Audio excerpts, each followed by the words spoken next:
All right, everybody, Jason Grandon here with another episode of The Lockbox. And you guys are lucky because this one is now going live as well as on podcast. So for all the listeners, thanks. You've made us the #1 real estate podcast show. I'm live? Well, not really live. You're live. But am I alive? Barely. Barely. Hey, so today we got a great guest, and the reason I brought Court in is because, one, he's good on TV. He's the second best looking guy on television. And then 2, years ago, we started a deal called InstantRenters.com to help people find rentals. Yeah. Remember that? I do, yeah. And so, still going good? Still going good. Yeah. And so when we talked about it, Court's in lending, and we'll introduce him here in a second, but Court's in lending, and today, with everything going on, and again, this show does not touch on politics, but there's some stuff going on right now that needs to be discussed, and we figured it's going to help you if we talk about it. Plus, coming from an expert, we're going to show you some things that maybe you didn't know, and then by the end of this episode, you should own a house. Well, I think we can tag in with that. No politics, but policies, okay. Yeah, but policies, exactly. Exactly. That's what this is about. So, everybody, today, our guest is COURT CROOFOOT with ILLUMINATE Mortgage, and ILLUMINATE means shine a light. Yep, to light up. So ILLUMINATE Home Loans, we are a wholly owned subsidiary of ILLUMINATE Bank.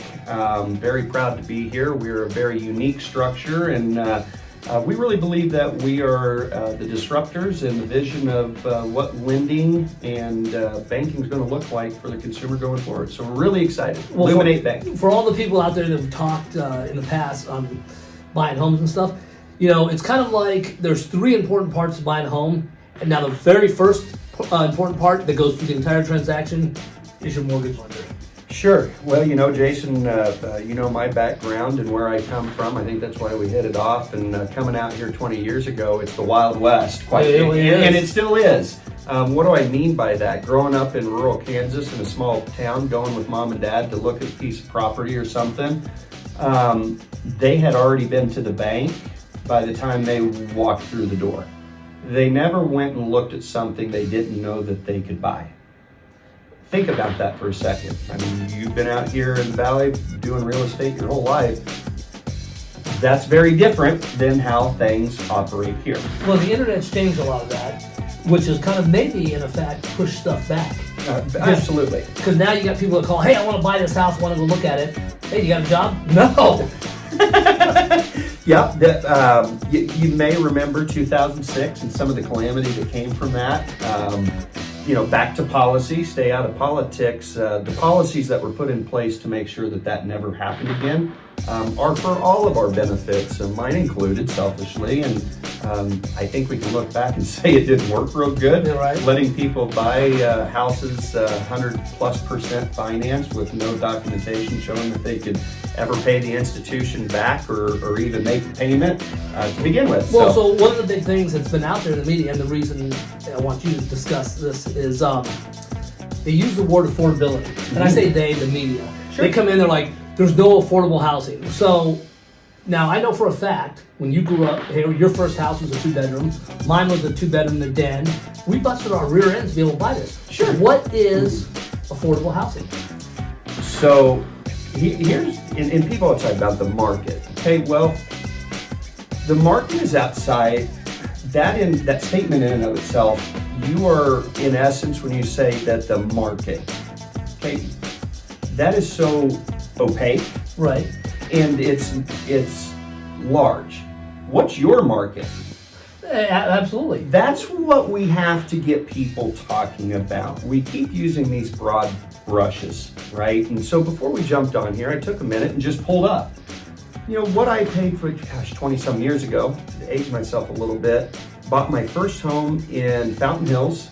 And your first home was Fountain Hills? It was Fountain House. So was mine. Little, just right across from the fountain. Got a townhome because it qualified for normal financing as opposed to a condo. There's some special things that higher come with that. Higher interest rates. Sometimes, yep, it can. It's just a few more challenges potentially, but it worked out great as a 2-bed, 2-bath place for $136,000, which sounds super low compared to today's prices. Correct. But my income was a lot less too. Well, and also you were starting out. Of course. And so how proud were you of having this house? Maybe you didn't want to be in this area, but how proud were you to say, hey, I own a home? Well, let's talk about that for a second.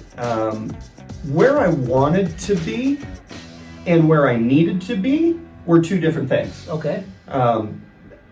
Sure, every young person has big dreams and big, visions of what their life could or should look like. But the truth of the matter is that we all have to start somewhere. If you're living in an apartment, that apartment complex has debt on it. That payment that you're making to the landlord, it's going to service that debt. So you're paying somebody else's mortgage and just not calling it your own. Correct. 100%. I don't care where you live. Everybody's got to live somewhere. Everybody owns a home. If you don't own your home, you're paying more likely than not somebody else's mortgage. Right. Okay, so let's just, address that fact. So that being said, affordability. Affordability means, does the down payment fit to your budget of what you can afford? And does the monthly payment fit into your budget? That's the home that you should be buying, whatever that is. Right. So people say, well, there's no affordable homes. Well, let's define affordable. Is that $50,000? Is it $500,000? I would stretch to say if the median here in Arizona is 411 or whatever it is right now, we would call the affordability scale maybe 150 to 300, 350? Would you think? No, I would agree. And then here's one of the things we get, and we get it every single week. Well, I'd like to buy, but I don't have a down payment. Well, did you talk to a lender yet? Because guess what? You don't necessarily need that down payment, do you? You don't necessarily. Well, there's always going to be a down payment, but there's state grants. Right. There are programs. There are a lot of our clients are using family that mom and dad have owned homes and have a tremendous amount of equity. They want to help out. We can accept a gift from a family member for that down payment to help that person get started. But, let's just say that we do find a client a $200,000 home. We can get into that and they want to use their own money for $7,000.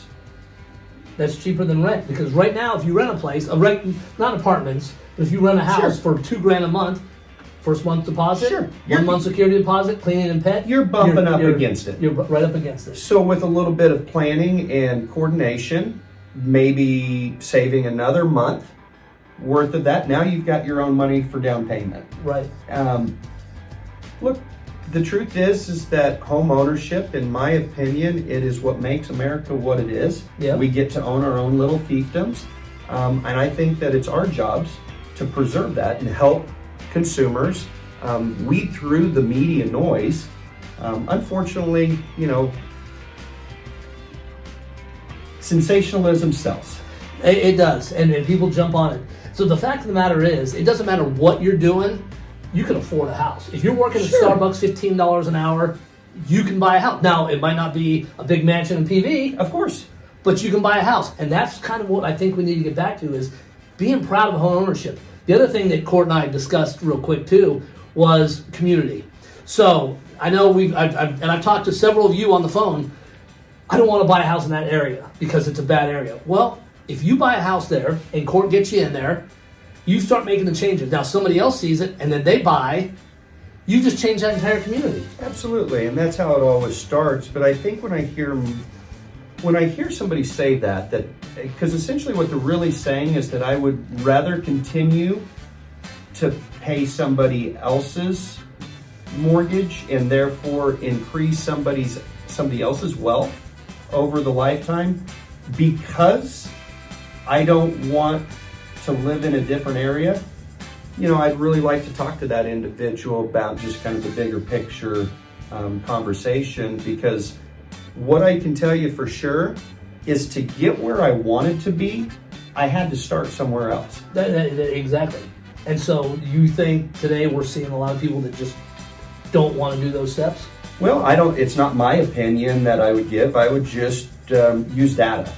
Something about me is that we are all highly opinionated individuals, and when it comes to things such as money, which can be very emotional, I try to remove that emotion by using data, because data is what is going to drive an educated decision. And let's just talk about what the expectations from kids coming out of college last year, or in 2021 specifically, or 22, right after the COVID lockdowns were, ending, getting a survey of what is the expectation of a graduating college student in terms of pay coming right out of school. Any idea of what that survey was? Probably minimum wage. $179,000. Okay. Is what they thought that they would be making as a college grad coming out day one. What they thought they'd be making. Correct.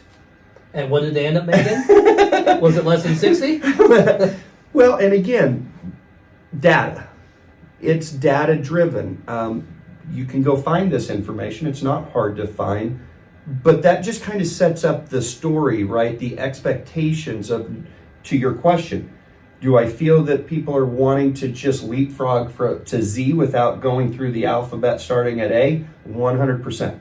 I think that's really one of the biggest problems we have right now is the lack of truthful conversation of what it takes to create wealth. And home ownership is the number one way in America, in my opinion, to create long-term wealth and financial literacy for the average American. Now, what would you say, as far as back to the affordability bit, what would you say to a college student coming to town, going to be here for 4 or 5 years, and we've talked about this before, why would you spend $2,000 a month on rent? Why don't you buy a house that's costing you $2,000 or $3,000 a month, rent out 2 of the rooms, you don't have a mortgage, you have a very little mortgage, you learn home ownership, you learn responsibility during those 4 years, and then you sell it and you might have your loan paid off. Well, again, that's going to go to planning and some thoughtful, and truthfully, no knock to the college students out there. I should have done that. I didn't. I should have, given, if I knew then what I know now. Oh yeah, go ahead. So we're inside Court's office here, and he's, the working office trying to help people out to get stuff. The big thing. Sorry about that. The big thing is the affordability bit that they keep pushing, and I say they, meaning the media and stuff, and they don't contact necessarily us for opinions. They come up with their own stuff and skew it for, like you said, sensationalism. Well, sensationalism. That's it. It is sensational something. And I get it, right? We're all in business. Let's just call it what it is, and but it's used as scare tactics for a lot of people. It is. And so then buying a home or even buying a place to live takes some work. You get up in the morning and you plan your day. This is no different than anything else. You get up and you say, okay, today I've got to do A, B, and C to buy a house. And listen, buying a house is a roadmap. Of course. Well, and again, going back, just thinking it through, right? Somebody on the media network telling you that housing's not affordable, I would challenge you to call that person back and have them help you get a home. My guess is they're not an expert and they don't know. Oh, and they won't call you back because I have called. So there's a few of the people out here that are doing this, and it's not good. Pushing this narrative is not good for our business. And this is a great business. It doesn't help. It doesn't help our business. What are we all here for? And you had used the word community a little bit. Well, let's just talk about that. I don't think that it's ever a good thing to create a false premise inside of a community. No.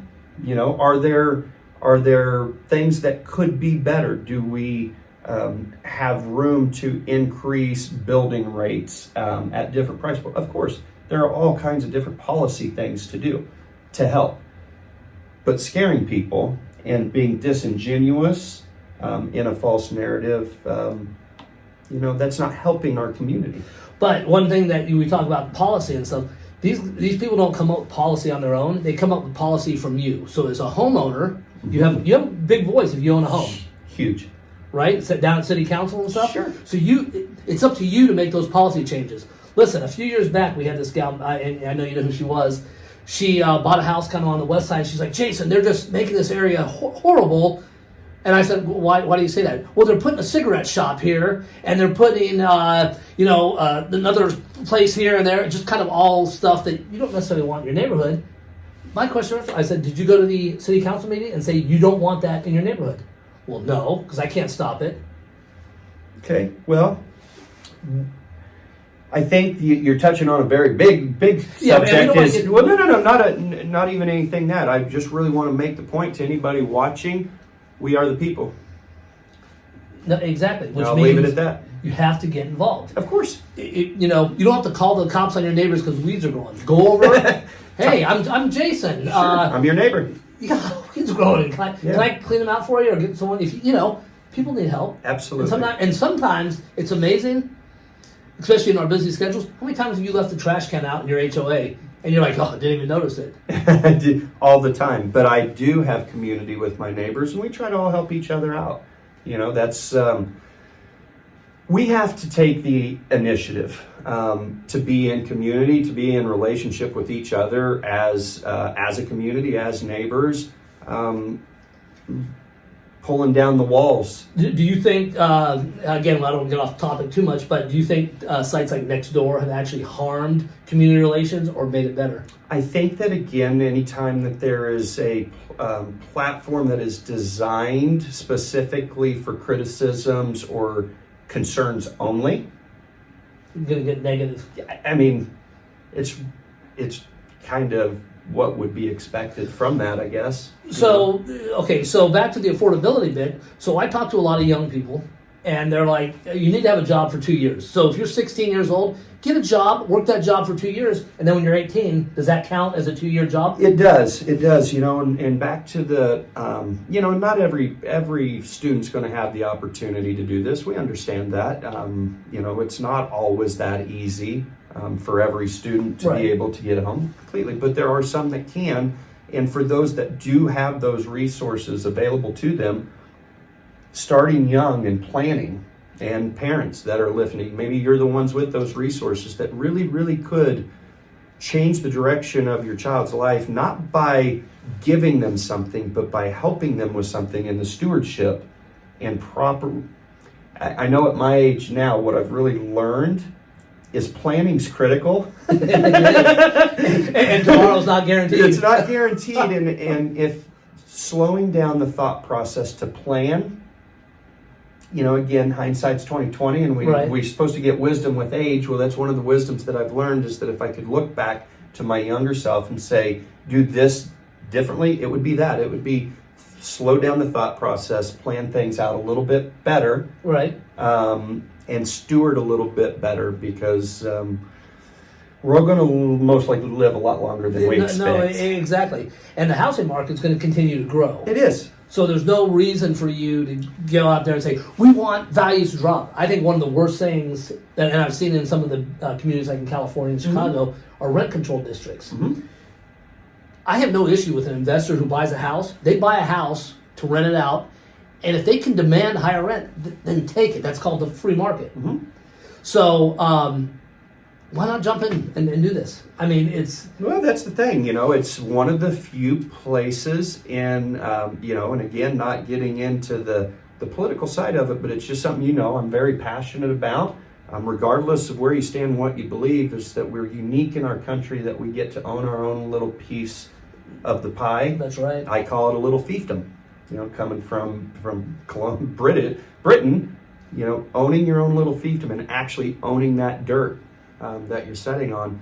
That's the American dream that we're talking about. Now, I would venture to say that within a year, if you guys came over and talked to court, let's say you said you're not ready to buy, I would venture to say that court could sit down, draw you a roadmap. You tell them, hey, I work here, I make this, I do this, this, and this. I would venture to say, regardless of your situation, you could have somebody in a house within a year. Sure, with a plan in place. And somebody who wants to work. And willingness, yeah. I'm not going to ever get on here and say that it's easy. Nothing worth having, again, a little bit of wisdom now approaching 50, nothing worth having is easy. Not a relationship with anyone, spirituality, whatever you want to go through. What I've found is that nothing worth having comes easy all the time. Right. As things may improve in your life, the truth is that you know, you get to a point that getting a home is pretty easy. But early on, as you're building up, having somebody that's going to walk with you, show you the plan, a student at ASU or one of our colleges with a family member with the right resources that would help with a small down, or maybe they have it. Right. But you could do a 4 unit property. There you go. That with 5% down, the parents can co-sign, for qualification, and you get to use the other 3 units as rental income effective day one if they're rented out. Now, it might not be the area you want, but you own a place. And this also gives you an opportunity to fix the community. And I would just challenge someone, well, on that. Do you want to be in student housing? You know? I mean, Well, true. You know what I'm saying? Oh, well, but I like this apartment complex. You're not going to be there in 3 years. What are you doing? No, exactly. Wake up. You know, this is the Exactly. planning and listening, a little bit further foresight to that reality of, hey, this, look, sacrifice for wealth, not everybody's going to be willing to do it. But Well, those that do, you're going to reap the rewards. Well, and we've done podcasts on this before. When you host a barbecue at your house that you own, whatever it is, the steaks taste better. 100%. So when it's your house, it's your. So if you're out there and you're like, I just want to party and hang out, do it at your house. And then this way you're building some responsibility, because after that first party and someone puts a cigarette out in your carpet, you're going to be like, this is done. Done that a time or two. Well, you know, and I think that there's just this misconception, you know, as a banker, as a lender here, I really want to tell our audience today something maybe most important to me that I want to convey and really have you understand. Did a lot of loans last year for a lot of volume. None of that matters. It doesn't. Do you care? No. Because it's irrelevant. It's irrelevant. It really is. What does matter? What did I accomplish last year that I really am proud of? I have 3 families that have walked with me for a minimum duration of 7 years. The maximum family's been 11. That all crossed that 7-figure net worth line last year. It hasn't been easy, and it hasn't been a slow or a fast journey. But I've walked with them for one of those families for over a decade, to see them cross that 7-figure net worth barrier, to be able to say, congratulations, you're a millionaire. No, exactly. And that actually the fastest way to become millionaires Is real estate. real estate. That's where I was going with this. Guess what? None of those 3 individuals have high-paying, high-powerful 6-figure jobs. Oh, they're not sports athletes? None of them. None of them make 6 figures. I want you to hear Think me that, again. 6 figures. So no one's making over $100,000 a year. Yep, and they're And all they're millionaires. So how is that possible? They planned, and their future takes precedent over their immediate desire today. Now, when you say plan, I don't want people getting scared thinking you have to sit there and plan every day. No. This is a simple, it's a life choice. Sure. So, and I'm going to scare some people here. I'm going to drop some nuggets here. Okay, you really want to know how easy it is? I'm going to give it to you fast. Own your primary residential real estate on a 30-year fixed. Make that payment. Try to make one extra one a year. You're going to take your 30-year to a 22-year. Max out your 401k. It's the only investment that I can give you with a guaranteed rate of return. I did say guaranteed. How's that possible? Because you have a tax rate. Right. And that money was reduced by your tax rate. That was a guaranteed return. Okay, so max out your 401k if you have it available. Own a primary piece of real estate that you pay a little extra to. Build up. Try to save 15% and live within that budget. Don't let your expenses that you have taken on in car payments, credit cards, etc., exceed those parameters. And I don't care where you're at in the country or what your media is saying about your affordability. If you make those choices, you'll be the one laughing at everybody in 10 No, years. exactly. Now, for some of the younger ones, and I told my nephew this, just moved out here from Colorado. Mm-hmm. He works at Starbucks. Mm-hmm.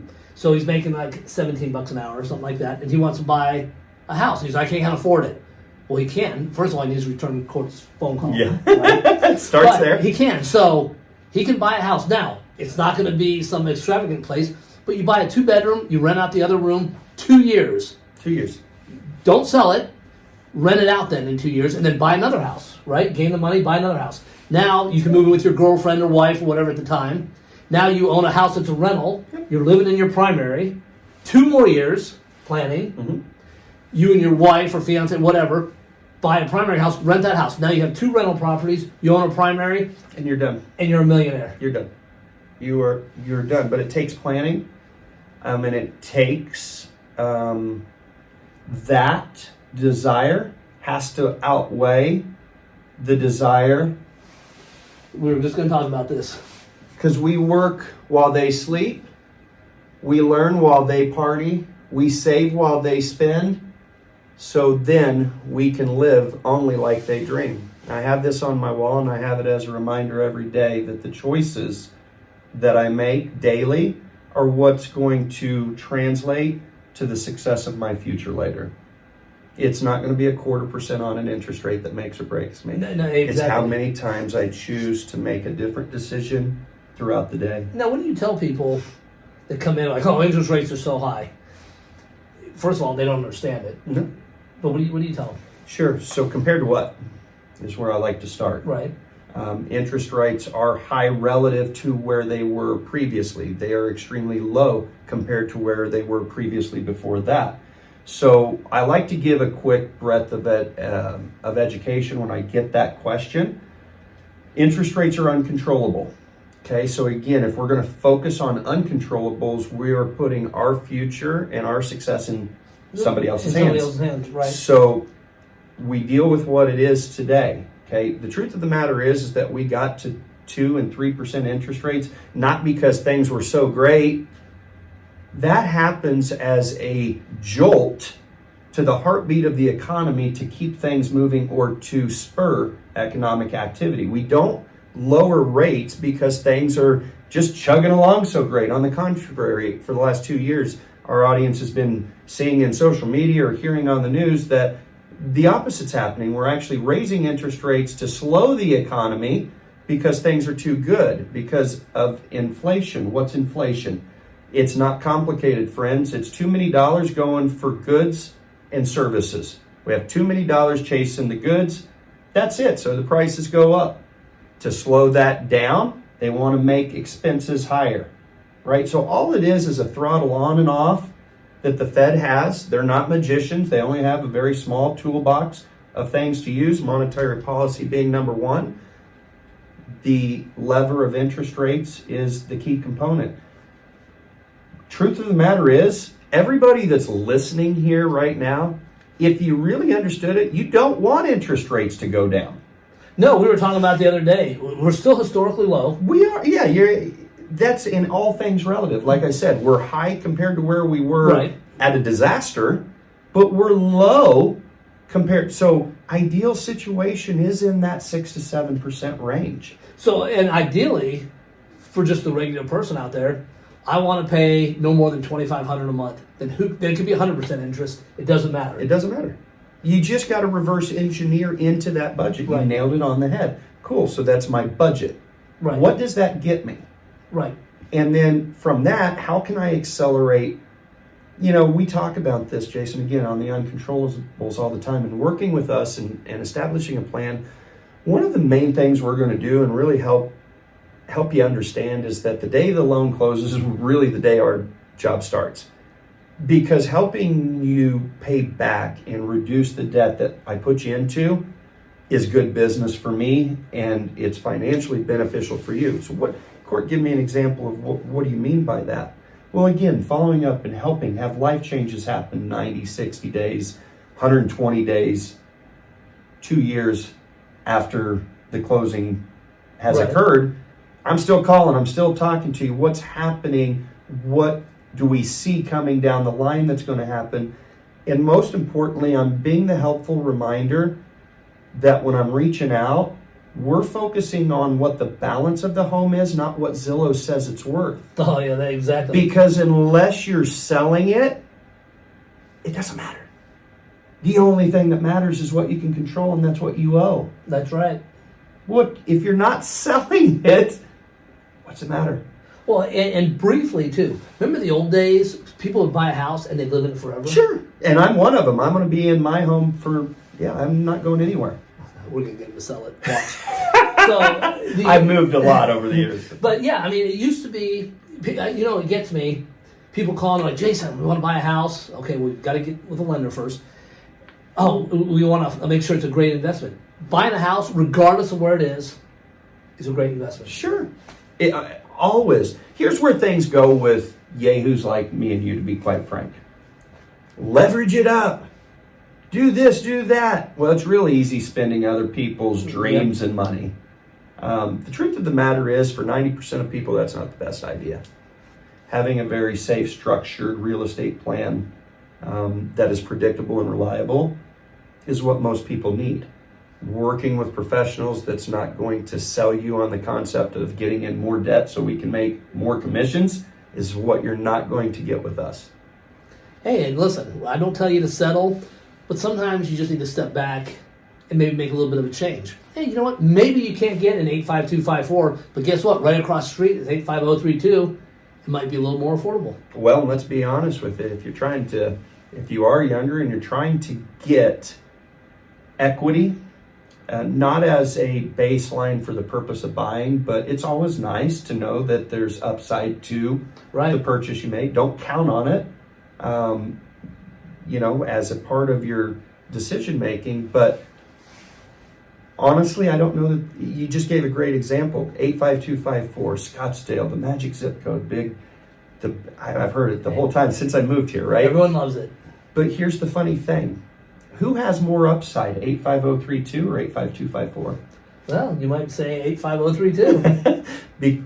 It does. It has more room to run because of the revitalization opportunities that exist there.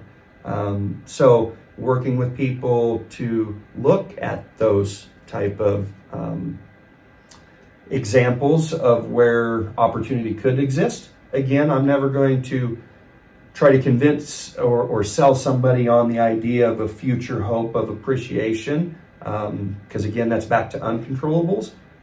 But we can take with some reliable data and make a hypothesis of what's likely to happen. It's never wrong to hope for good things. And the truth of the matter is that a lot of money does get made through appreciation. I just never want to bank a client on it. We're going to work on paying that thing off and controlling that. But the truth of the matter is why I've gotten to where I'm at is because of a lot of appreciation coupled with some very strategic planning. You put them together, but I don't, has it historically happened? Yeah, but I never want to make that the focus. Yeah. Well, and then other things too. Many of you have a misconception that if you talk to a lender, you're going to get bombarded. COURT, I can tell you, and many other lenders, but COURT specifically, you're available 24/7. You work holidays, you work weekends. It's free. Call them up and just say, hey, listen, I'm thinking about doing this. That's his job. And I can't do my job unless he does his job. Yeah.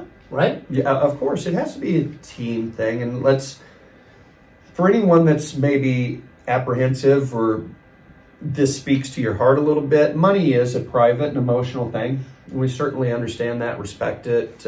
I'd like to think that I do so better at that than most others in my position. Your information is critically private to yourself. And so the laws that govern us as an institution preserve that privacy as it would at any other financial institution. So absolutely, and half the time they don't even tell us half the information. Well, we can't. Yeah. So if it's private, it's like can't. Yes, you can do this, or no, you can't do that. We don't get any personal information. And that's how it should be, and that's how it goes. But having a good team and not being shy, reaching out, and especially to the dudes out there, my other guys. Hey, sometimes when you don't know, there's a thing of pride that creates a resistance, and then getting into money, talking about money, we as men sometimes and women have a bit of a prideful thing with that, and just want to extend to you, if anybody is watching this that has those feelings, please know that I'm a safe place. Okay, back to his little comment. If anyone's watching it, we know 1,200 people at least are watching it. Yeah, that's at least 1,200. I know. I know. Hey, actually, and too, a shout out to a couple of you. When we started the podcast a couple of years ago, we had 2 sales in the first month from it, directly from the podcast. And one of them was right near Neck of the Wood in Kansas. Oh, right on. Yeah. I remember you telling me about that. So, yeah, very good. Anyways, so, COURT, how can everyone reach you? Sure, 602-882-5588. That's the best way. I work Monday through Saturday, 8 a.m. to 10 p.m. Don't give me too much credit. Answering your hard to talk to good people's it's a privilege to call that a job, especially where I come from. And you've got a solid team here too. You got some good people working here. I'd like to think so. So, for those of you that are printing the information about affordability, reach out to us. Please. Let's have a conversation. I think the best way to solve issues is to have a conversation. Sure. Yeah, absolutely. Again, nothing political, but if it's policy and, information's important. Right. Information important. There are things that we can do in certain parts of policy to create avenues for some cheaper homes to be built, but as a whole, to blanket statement that we are unaffordable, you're just simply wrong. No, and I do this every day as a banker. So. Exactly. And Arizona is a great place to live. In terms of affordability of the major metros, I'm going to we can agree to disagree that we're unaffordable.